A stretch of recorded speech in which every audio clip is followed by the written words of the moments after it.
Alone in the Cold, January 19th, 2024, Milwaukee, Wisconsin, USA. Caleb searched hard before settling on an apartment to lease. He ended up finding an interesting neighborhood filled with other young people. His place was close to work, good restaurants, and plenty of hangout spots.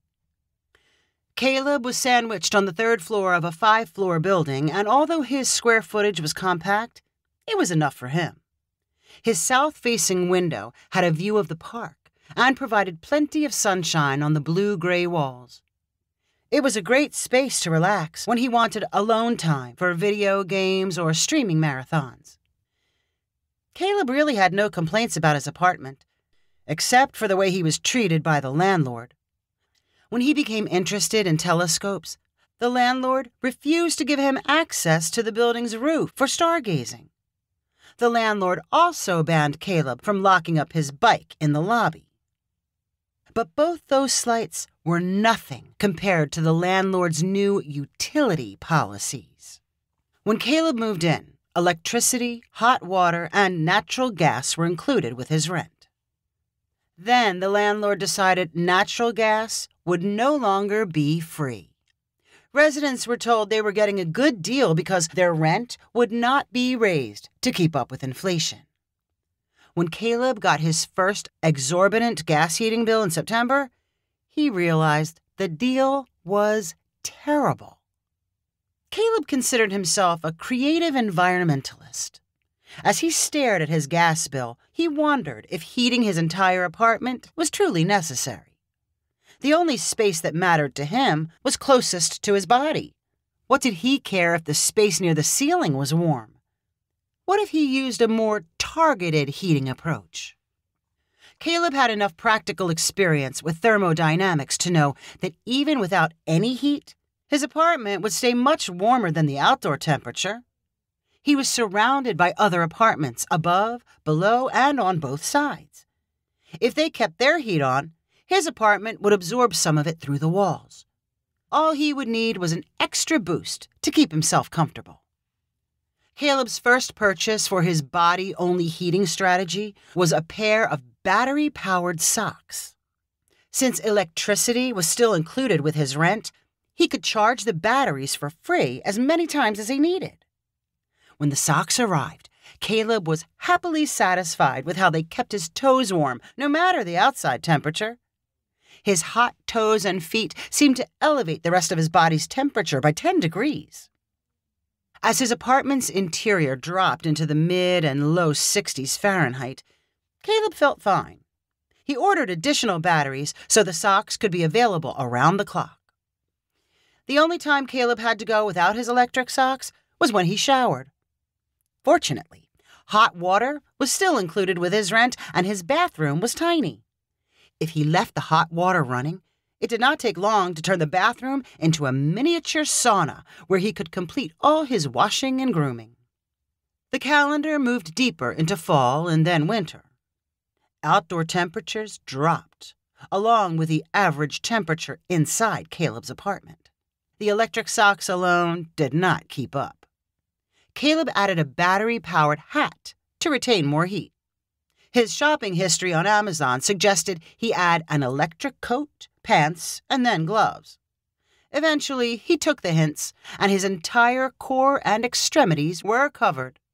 His heat armor was reasonably light, except for the 3 pounds of batteries it included. He bought multi-plug power strips for every electric socket in his apartment, and they constantly charged replacement batteries.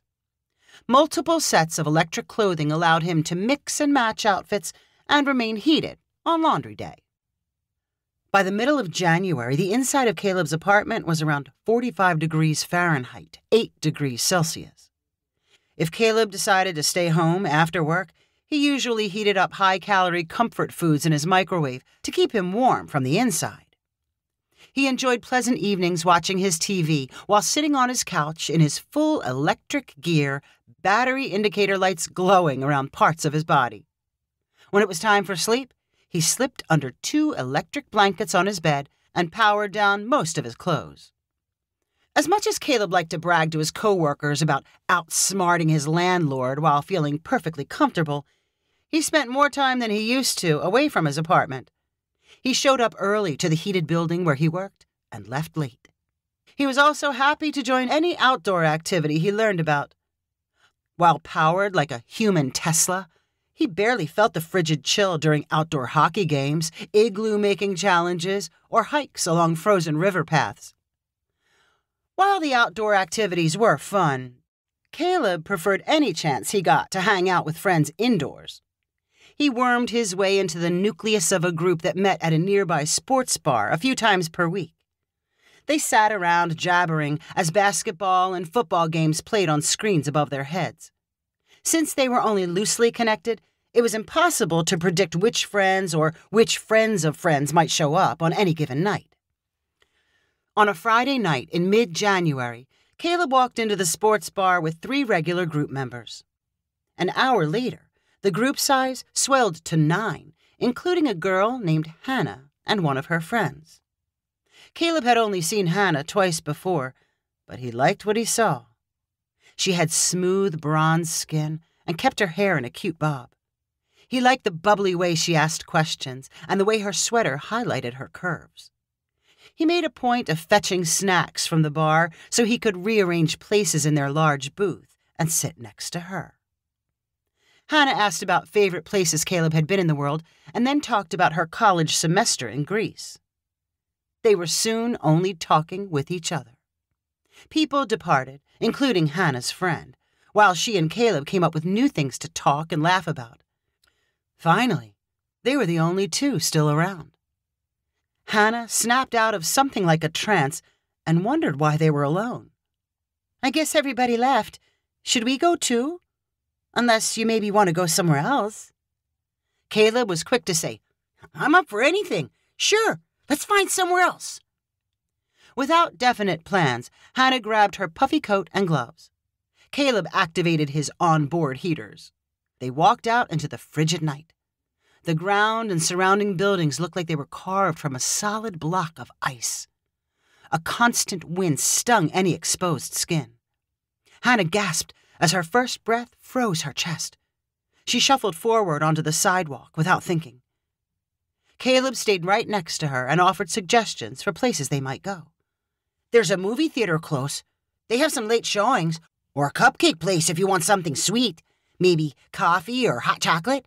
I know a karaoke place." "I'm not sure," Hannah replied.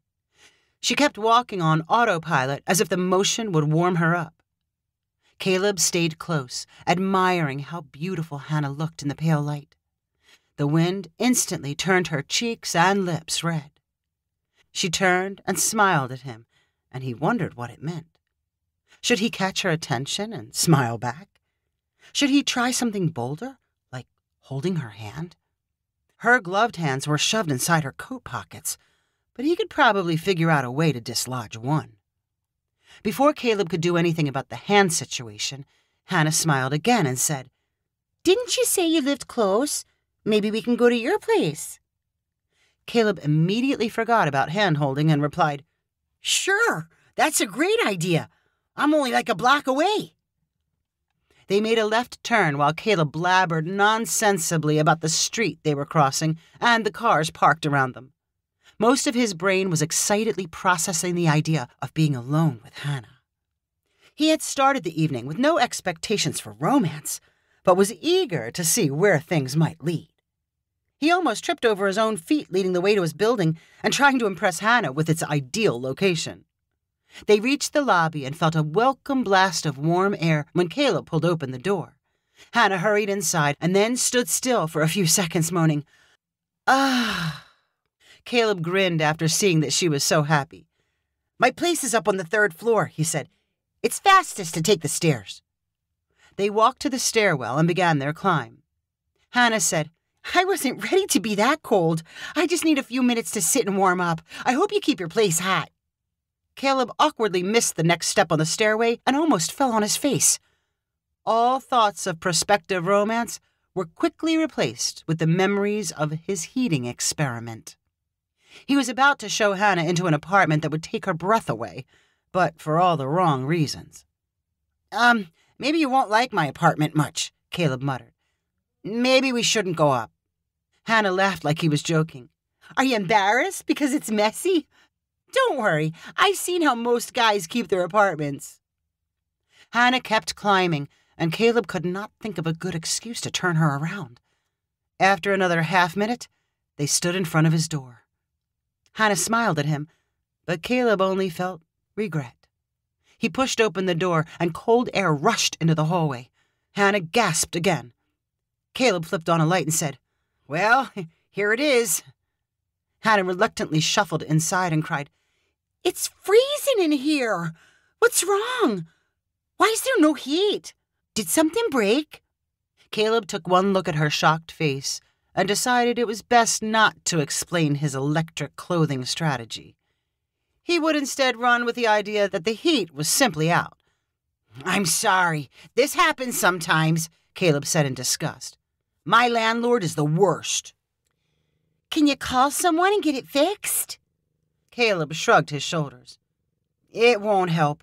They'll just say they're busy and they'll get to it when they feel like it. Hannah's jaw dropped in sympathetic anger. I can't believe you aren't raging about it. I guess I'm used to it. Well, you can't stay here tonight. You'll freeze to death no matter how many blankets you have. Caleb knew that was an exaggeration, but he liked her concern. She looked cuter than ever. Don't you have somewhere else you can go? Hannah continued. Not really. Hannah shook her head. Well, I'm not going to let you suffer. I can't leave you here. Grab some clothes and whatever else you need. You're coming with me.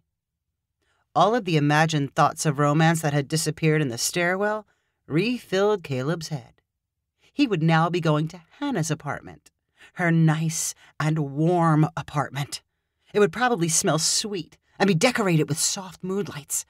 He was not sure where things might lead, but he was very happy to find out. Caleb moved like a blur to pull clothes and toiletries out of drawers and shove them into an overnight bag.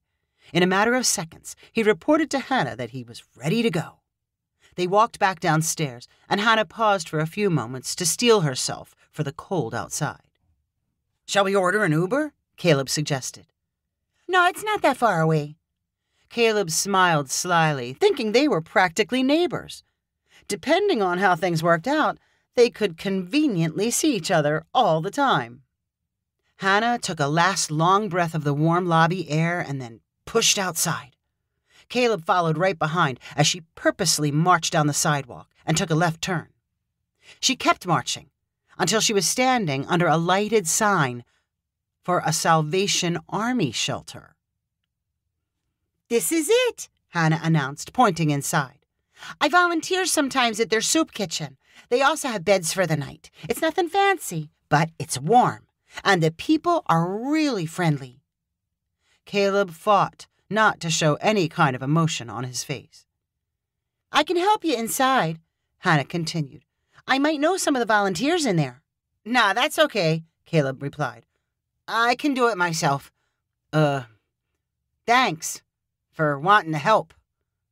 As Caleb looked into Hannah's kind, well-intentioned face, he was not sure whether to laugh or cry. A minute earlier, he was strutting down the street thinking she was taking him home. Now he realized she was leading him to a homeless shelter. I'll probably call an Uber to get home, Hannah said. I hope you get your heat fixed soon. Maybe I can get a better look at your apartment. Caleb smiled and said, For sure. I'll see you later.